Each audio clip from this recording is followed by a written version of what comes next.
Hey everybody, it's Natalie with Treasures of Minnie, and today we're going to be making these really cute slide and stand cards. These pictures are three that I made for my children to give to their boyfriend and girlfriends for Valentine's Day. But since Easter is coming up next, I figured today we would make an Easter card with it. They're really easy to make and they ship in a normal, regular A2 size envelope. So to start out, you're going to need a piece of cardstock that is 4¼ by 11 inches. On the 11-inch side, you're going to score it 1, 2¾ 3¾ 5½, 7¼ 8¼ and 10. Then we, on the 5½ score line, we're going to make a little tick mark on each side at the ½ mark. So I'm just going to line up my ruler here, and a ½ in, I'm going to make a little mark on this side, and I'm also going to do the same thing on the other side. I would do this with a pencil or something really light because you'll want to be able to erase it. So once you have those little tick marks, you can see mine here, you're going to we need to cut a slit in between those two tick marks. So with my craft knife, I'm going to start at this tick mark and I'm going to go all the way down to the other one. And so then you have like a little slit in the card. Then I'm going to, with my bone folder, I am going to crease all of my score lines, and we're going to crease them all the same direction. Make sure you get a good crease on them, pressing it good with your bone folder. And if you don't have a bone folder, just anything that will allow you to press that crease down good. And you're going to do this to all of the score lines. And then you'll see that it's going to kind of like wrap around and in. And you see these two little parts right here that come in? We're going to put score tape on those. So I have some, I think this is ½ inch double-sided score tape. I'm going to put one piece on each end on the same sides. You want them both on this front side. Now once you have that done, we're actually just going to set this piece aside and we're going to cut out some little panels. You're going to need 4 pieces that are 1 5/8 by 4 1/8 and 2 pieces that are 7/8 by 4 1/8. And then pick some pattern paper. You're going to need 4 pieces that are 1½ by 4. And then for the panel for my small one, this is some like glitter paper, and you're going to need 2 of those that is 3/4 by 4. And that was the paper pad that I used for my designer series paper. So we're going to glue all of these panels together. You can see that the flowers fit over the mint one and the glitter paper fit over the navy blue one. And then with some Tombow, I'm going to add the panels to the base. And they're going to go into the ones that, I mean, you can look at it and tell which ones they go in. I feel like I'm having trouble with my words today. Not really sure why.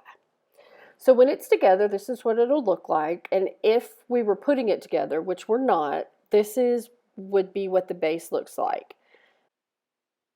So next we're going to need to make the card that comes out the top.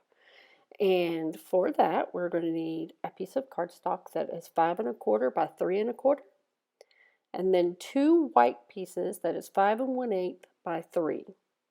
For this stamp set, I'm going to use this one by Our Crafty Lounge called Peanut Butter.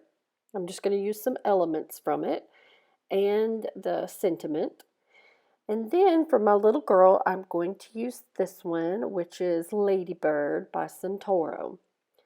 Now before I got started, I want to take my white piece and just kind of stick it in there like it would be if it was attached and make a little line so that I know where to not stamp below that line. And I'm going to, with some Memento ink, stamp the little girl. And I did some masking on here to just kind of build up my scene. Since this video is mainly about how to make the card itself, I kind of ran through this part really quick.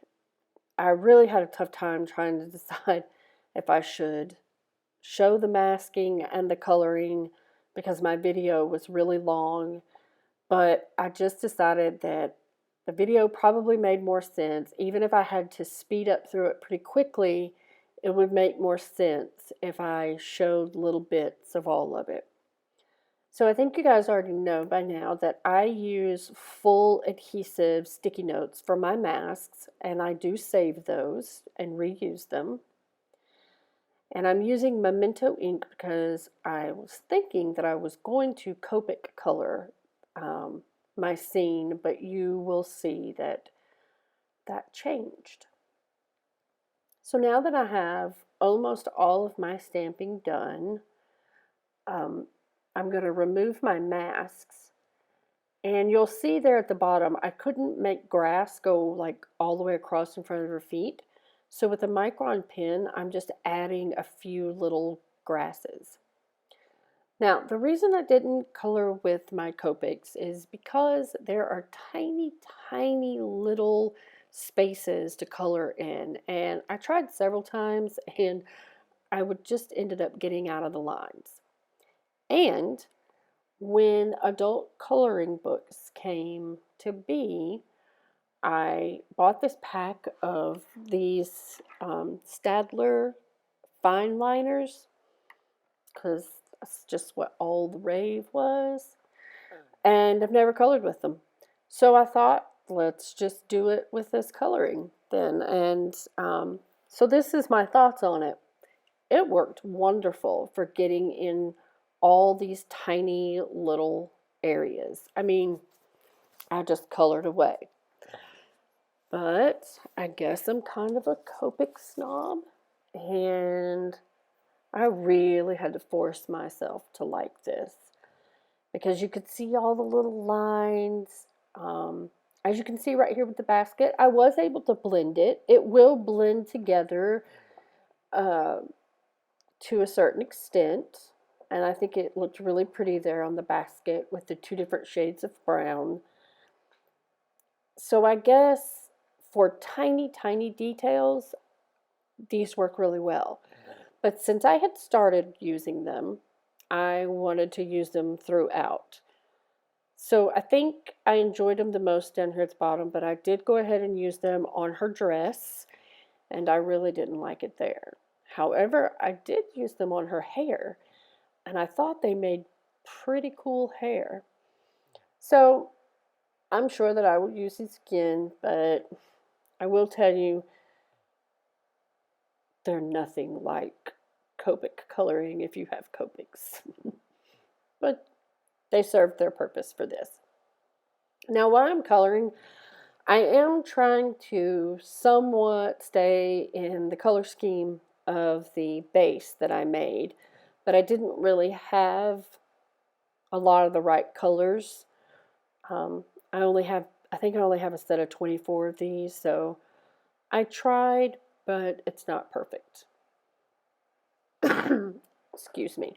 And right here, I thought that lighter purple would look really good, but it didn't, so I had to go back over it with a darker one. But anyway, I think these little cards, these little slide and stand cards, are absolutely adorable. And they really look complicated, but they're so easy to do. And I think that, you know, the ones that I have right here, I actually saw on the YouTube channel May Made It. I saw her do this. This is where I got the idea, or the measurements and stuff.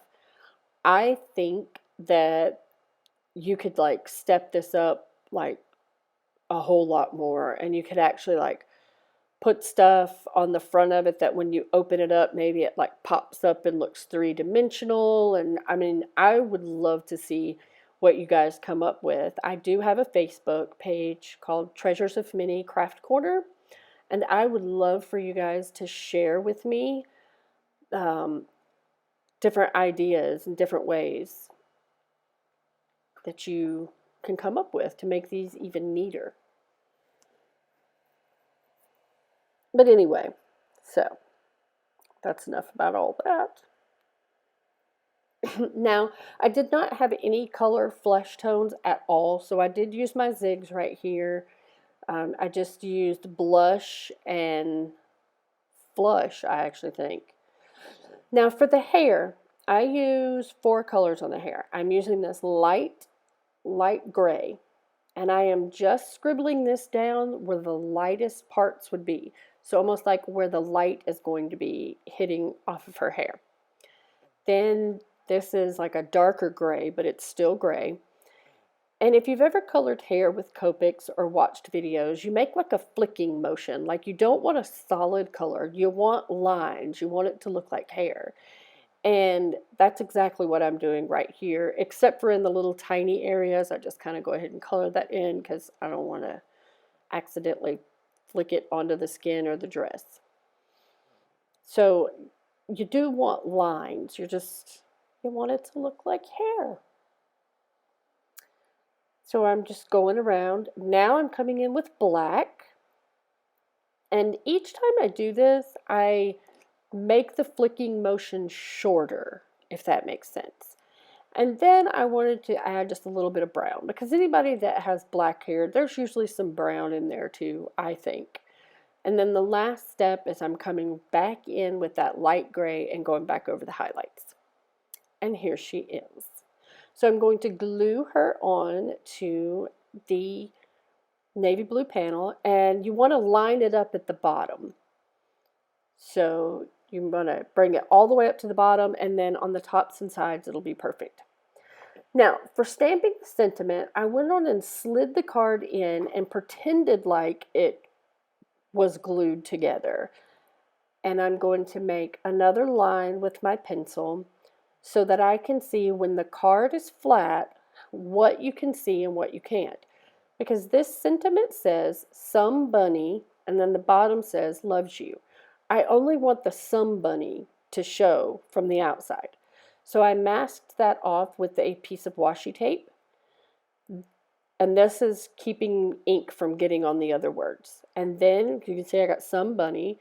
So I cleaned my stamp off, and then I put the washi tape over the top words, and I inked up the loves you. And I got a little bit of ink on my block here, and I don't want to get it on my card, so I'm going to wipe that off. I'm going to stamp this loves you under that pencil line that I made, to where you don't see the loves you until you open up the card. And there you can see that. Now, if you'll see, there's a little bit of pink around the white card because I didn't want it to be stark white. I did go in with some Flirty Flamingo Stampin' Up! Ink on both of these white pieces and just did a light blending of the color. And then the second white piece, after I put that light pink around the edge, I'm gluing it on the back of the little girl. Excuse me. Now, I would recommend at this point, if you're going to send this card to someone, to go ahead and flip it over and write your sentiment or your letter before you stick it into the card, because it's kind of hard to write on then. But if you're ready to do it, you're going to take your base and slide it up in to the slit that we made, and go ahead and push it up in there.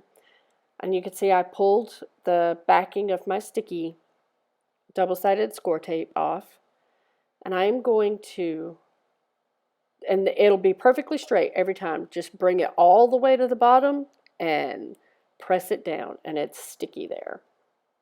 And you lined it up at the bottom, so you don't have to worry about it being crooked or anything like that. Then I'm going to take my other piece off, and you're just going to fold it over, because everything was scored. I mean, you don't have to force it or have to try to line it up. It just folds over perfect. And there you have it. So when you pull the card out of the envelope, you just pull it up and you kind of push it down a little bit, and you have this really cute little card that will stand up. Isn't this precious? I mean, I just think this is precious. And you can see this is where you could write on the back of it. Now, I wanted to put Happy Easter on the little front piece, so I just stamped a Happy Easter and on some white cardstock and just glued it onto the front. And I wanted to show you that it does fit in a A2 size envelope perfectly. So you could mail this through regular mail with one stamp, and it's just adorable. And where I stamped that Happy Easter is where I was thinking that you could like put popped up elements there maybe that didn't glue down to that top flower part. But when you pulled the card up, it made it stand up. I don't know, just an idea. Anyway, guys, I hope you enjoyed this card, and I would love for you to share with me if you make any on my Facebook page. Please give me a thumbs up and hit subscribe. Hugs and loves from my craft room to yours.